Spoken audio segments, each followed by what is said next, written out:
Hello everyone, welcome back to Learn with Lucy. This video is for class 12th physics. The chapter name is Semiconductor Electronics, Material, Devices and Simple Circuits. Today we are going to understand a very important topic in electronics, that is classification of material based on electrical conductivity. So, what is electrical conductivity? It is the ability of a material to allow electric current to pass through it. On this basis, all solid materials are divided into three main types. First one is metals, that is conductors. Metals are also called good conductors of electricity. They have very low resistivity, very high conductivity. Approximate values of resistivity is 10 to the power minus 8 to 10 to the power minus 6 ohm meter, and conductivity is 10 to the power 6 to 10 to the power 8 Siemens per meter. Example is copper, aluminium and silver. Second comes semiconductors.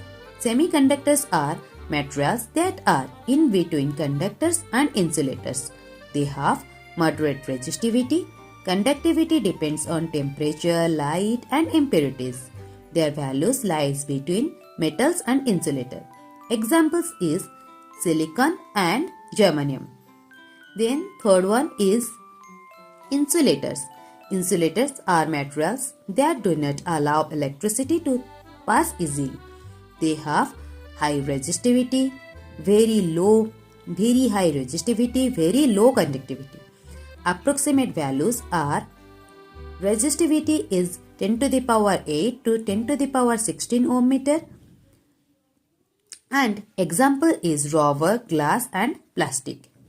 So, based on conductivity, materials are classified into metal, high conductivity, semiconductor, medium conductivity and insulator, very low conductivity.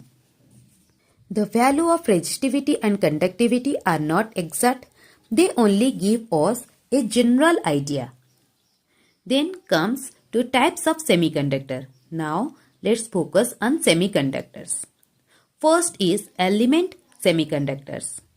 These are found naturally in pure form. Example is silicon and germanium. Second is compound semiconductor. These are made by combining two or more elements.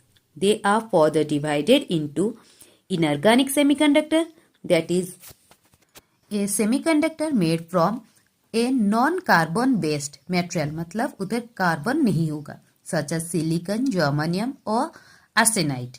Inorganic semiconductors are used in all logic and memory chips. Examples of inorganic semiconductors are CDS, that is cadmium sulfide, GaAs, that is gallium arsenide, then CDSe, that is cadmium selenide, and INP, that is indium phosphide. Then comes to organic semiconductor. Organic semiconductors are carbon-based material, small molecules or polymers that exhibit semiconducting properties, balancing electrical conductivity with flexibility and low cost, solution based processing. मतलब ये एक carbon based material है और उसके साथ क्या है ना, स्मॉल मॉलिक्यूल्स एंड पॉलीमर्स जो कि सेमीकंडक्टिंग प्रॉपर्टीज को बैलेंस करते हैं. Example of organic semiconductor is anthracene, that is C14, that is carbon 14 and H hydrogen 10, मतलब 14 का कार्बन एटम रहेगा, देन 10 हाइड्रोजन एटम रहेगा. और second one is doped phthalo-cyanine, that is PCS. Then comes to organic polymer semiconductor. These are carbon-based synthetic plastic. Organic semiconductor are also carbon-based, but organic polymer semiconductor is carbon-based synthetic plastic that exhibit semiconducting properties due to conjugated pi electrons. Conjugated pi electron system मतलब alternating single and double bond. Example of organic polymer semiconductors are pyrrole, polyaniline, and polythiophene. So, this was a quick and easy explanation of material classification and semiconductor types. If you found this helpful, don't forget to like, share and subscribe. Thank you so much for watching.